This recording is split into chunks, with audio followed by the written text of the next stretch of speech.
The camera holds on, a moment that will be replayed in AGT highlight reels until the end of television itself. Simon Cowell, the man who has built a career on being unshockable, his face buried in his hands, shoulders shaking with sobs that seem to come from a place so deep. It has no name.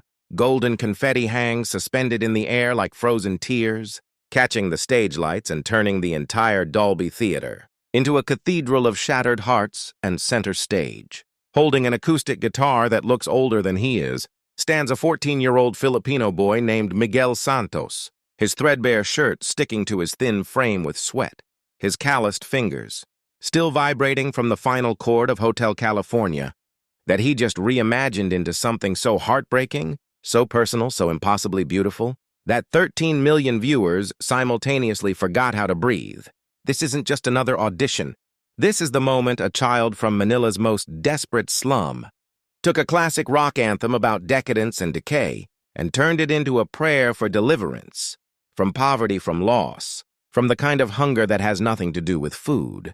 The journey to this stage began 6,000 miles away, in a place that American audiences have never seen on television, a squatter settlement called Lupang, Pangako, on the outskirts of Manila, where Miguel grew up in a house made of corrugated tin and salvaged plywood, a structure so small that he and his two younger sisters shared a single mattress that smelled of mold and rain. His father, Carlos, had been an OFW in Saudi Arabia, a construction worker who sent home every dirham he could spare, until the scaffolding collapsed one Tuesday morning, leaving his family with a small insurance payout that disappeared into medical bills before they could even buy the casket. Miguel was 12 when he became the man of the house, when his mother, Elena, started working double shifts at a garment factory, sewing buttons onto designer jeans she'd never afford. When he discovered his father's old guitar tucked beneath the bed, the only possession that hadn't been sold to pay for the funeral, the guitar was missing 2 strings. The frets were rusted and the body was cracked from humidity.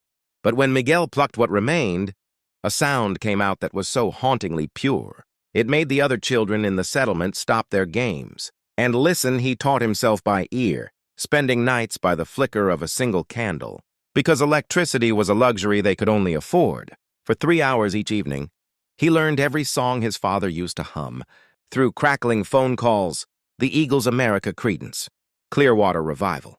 But Hotel California was different, his father had always said. It was a song about arriving somewhere you thought was paradise, only to discover it was actually hell, and that description felt too close to the life Miguel was living. He played it differently than the record, slower, stripped down to its bones, turning the guitar solo into a mournful cry that sounded like a child, asking why the world had to be this way. A Korean documentary filmmaker, passing through Manila on a project about poverty, heard him playing on a street corner and filmed 30 seconds. That clip reached AGT producers who flew him to Los Angeles. His first time on an airplane, his first time seeing snow-capped mountains, his first time believing that maybe the California in the song title wasn't just a fantasy but a place he might actually reach. Backstage at the Dolby Theater, Miguel was so nervous he couldn't feel his fingers. The other contestants looked like they belonged there, polished, confident, wearing clothes that cost more than his family's monthly food budget. He wore his father's old barong Tagalog, yellowed with age but carefully pressed, and black pants that Elena had altered from her own work uniform, the hem still showing the faint chalk marks where she'd measured. His sisters had drawn him a card on the back of a discarded cereal box, and he kept it in his pocket, touching it every few minutes like a talisman. The stage manager, a kind woman with a headset, gave him a thumbs-up. "Break a leg, sweetheart," she said, and Miguel whispered a prayer to the Santo Niño, because his mother had told him. That faith was the only thing their family had. That couldn't be taken away when his name was called. He walked into a silence so complete it felt like drowning. The stage was impossibly vast, a continent of polished wood under a sky of spotlights. The judge's table gleamed like an altar. Simon Cowell, with his arms crossed, that familiar expression of skepticism that had crushed 1,000 dreams. Heidi Klum offering a warm smile. Sofia Vergara mid-sip from her AGT mug. Howie Mandel waving encouragement. And the audience, 1,000 faceless strangers who held his future in their collective hands. Miguel's sneakers hand-me-downs from a church donation box. squeaked against the floor as he walked to the microphone, each step echoing like a question he wasn't sure he could answer. "Hello," he whispered, and the microphone caught. It carried his fear across the theater. "My name is Miguel Santos. I'm from Manila. I'm here for my mother." The simplicity of it landed like a depth charge. Simon's eyebrow twitched. "And what will you be singing for us, Miguel?" The boy looked directly at him. And in that moment, something passed between them. Two men who understood that talent was cheap, but survival was expensive. "Hotel California," Miguel answered, "but not like you've heard it before." The first notes he played were so soft, the audience had to lean forward to catch them. He didn't start with the iconic electric guitar intro. Instead, he finger-picked a simple arpeggio that sounded like rain on a tin roof, like tears hitting a pillow, like the sound of a mother coming home from a 16-hour shift and trying not to wake her children. When his voice entered on a dark desert highway, "Cool wind in my hair," it wasn't the confident rock vocal the song demanded. It was a whisper, a confession, a child singing a lullaby to his younger sisters in a house where the walls were thin enough to hear neighbors fighting. The note held, suspended, and Simon Cowell's hand moved from his chin to his mouth, covering it as if to hold in a sound he didn't want to make public. Heidi Klum's eyes filled instantly, tears streaming before she could reach for a tissue.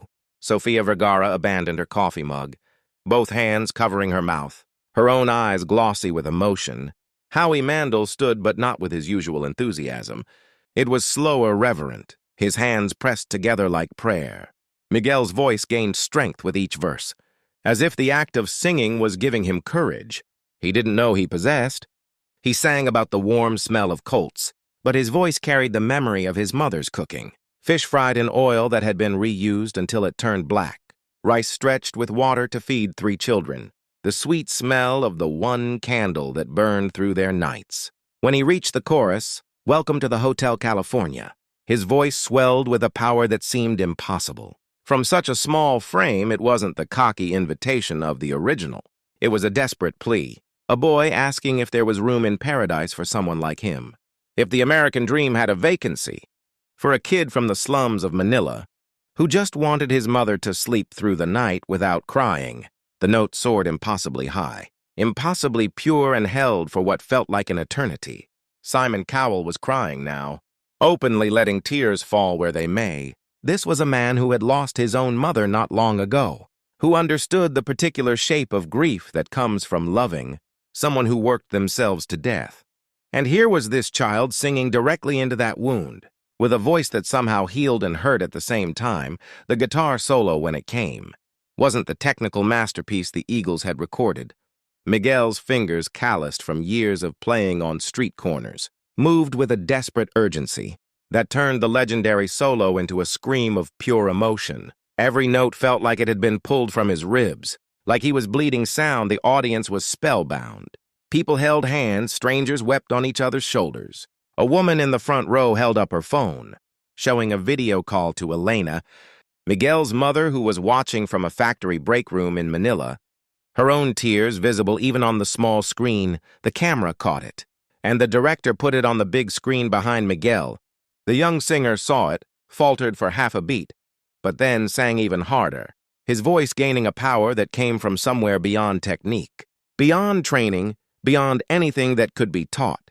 When he reached the final verse, Miguel did something that would be analyzed and reanalyzed by music critics for years. He changed the lyrics. Instead of "you can check out anytime you like, but you can never leave," he sang, "You can check out anytime you like, but please don't leave." It was a small change. Just 2 words, but it transformed the entire meaning of the song, from one of entrapment to one of desperate pleading. A son asking his father not to die, asking his mother not to work herself to death, asking God to let his family stay together just a little longer.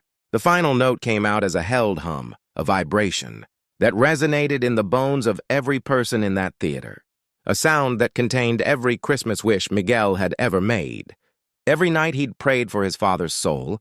Every morning he'd promised himself he'd get his mother out of that factory. If it was the last thing he did, the note faded, and the silence that followed was so profound. It felt like the entire world had stopped spinning. Then Simon Cowell did something unprecedented. He didn't wait for the other judges. He didn't ask for commentary. He stood, his legs shaking visibly, and walked directly onto the stage. his expensive shoes clacking against the wood. He walked to Miguel, put both hands on the boy's shoulders, the same shoulders that carried his family's hopes, and said, "I have judged 20,000 performers. I have heard every version of every song, but I have never heard someone take a masterpiece about decadence and turn it into a prayer for survival." He had to stop, swallow hard. "Blink away tears, your mother is watching from a factory in Manila." Yes, Miguel nodded, unable to speak well. "She's not watching from a factory anymore. She's flying here first class tonight. I'm buying her ticket. You're going to the live shows, and your mother's going to sit in the front row and watch her son become a star. That's not a promise, that's a fact." The theater erupted, but the chaos was beautiful. Perfect, exactly what television was invented to capture. Miguel collapsed to his knees, the guitar clattering beside him, and sobbed into his hands. His sisters, who had been in the green room watching on a monitor, rushed the stage, their tiny arms wrapping around their brother's neck, both of them crying into his shoulder. Elena appeared on the big screen again, now screaming with joy, her co-workers around her jumping up and down in the factory break room. Simon stood back, giving them space, but he was also crying, dabbing his eyes with the sleeve of his expensive suit jacket.